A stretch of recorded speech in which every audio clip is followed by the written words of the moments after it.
श्री गणेशाय नमः। श्री जगदम्बा दुर्गा दैवीय नमः। अंतस यात्रा की इस कड़ी में आज हम आपको बताने जा रहे हैं कि श्री विष्णु सहस्त्र नाम स्तोत्र का प्रतिपादन किसने और किन परिस्थितियों में किया। इसके पहले वीडियो में हमने विष्णु सहस्त्र नाम पाठ करने की विधि बताई है। श्री विष्णु सहस्त्र नाम में भगवान का रूप वैभव तो है ही, वह सहस्त्र नाम में उनकी नाम रमणीयता भी है। महाभारत युद्ध की विभीषिका से क्षुब्ध धर्मराज युधिष्ठिर अपने भाइयों तथा पत्नी सहित शरशैया पर लेटे भीष्म पितामह के सन्निकट गए और उनसे अनेक प्रकार की शंकाओं का समाधान करने का आग्रह किया। ज्यों ही पितामह ने उपदेश देना प्रारंभ किया त्यों ही द्रौपदी किंचित हंस पड़ी।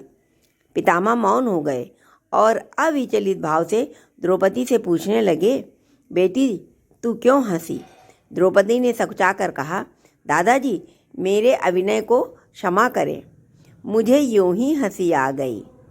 परंतु भीष्म पितामह ने कहा, नहीं बेटी, तू अभिजात परिवार की संस्कारी वधू है, तू यूं ही नहीं हंस सकती, इसके पीछे कोई रहस्य अवश्य होना चाहिए।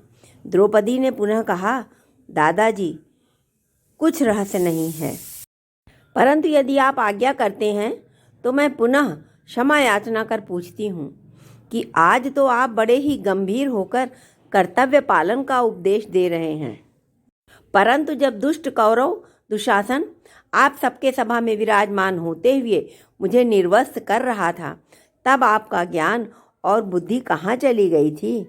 यह बात याद आते ही मैं अपनी हंसी न रोक सकी। मुझसे अशिष्टता अवश्य हुई है, जिसके लिए मैं अत्यंत लज्जित हूँ और क्षमा चाहती हूँ। पितामह द्रौपदी के वचन सुनकर बोले, बेटी क्षमा मांगने या लज्जित होने की कोई बात नहीं है, तुमने ठीक ही जिज्ञासा की है और इसका उत्तर यह है कि उस समय मैं कौरवों का अन्न खा रहा था जो कि शुद्ध नहीं था, विकारी था। आज के समय में भी कहा जाता है, जैसा खाओगे अन्न वैसा होगा मन। इसी कारण मेरी बुद्धि मारी गई थी, परंतु अर्जुन के तीक्ष्ण बाणों से मेरे शरीर का अशुद्ध रक्त निकल गया है। अतः अब मैं अनुभव कर रहा हूँ कि जो कुछ कहूँगा वह मानव मात्र के लिए कल्याणकारी होगा। तभी धर्मराज ने उनसे पूछा कि वह ऐसा कोई सरल उपाय बता दें जिससे लोक कल्याण साधित हो सके।